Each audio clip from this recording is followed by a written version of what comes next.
Hi guys, today we will talk about how to fix your problem that you have on your Instagram. We will just click here on settings.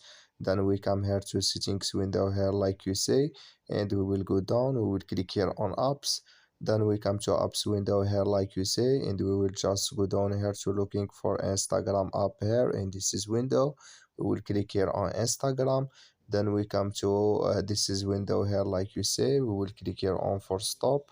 Then we will click here on OK, and we will just click here on storage. Then we come to storage window here like you say, and we will click here on clear cache. Then we will click here on clear data, and you just turn off your Wi-Fi and turn on it, and it's going to work with you. So that's all now. I wish you are get it. You just follow this is way, and it's going to work with you. Thank you for your watching. Don't forget to support us by liking, subscribe, and see you in next video.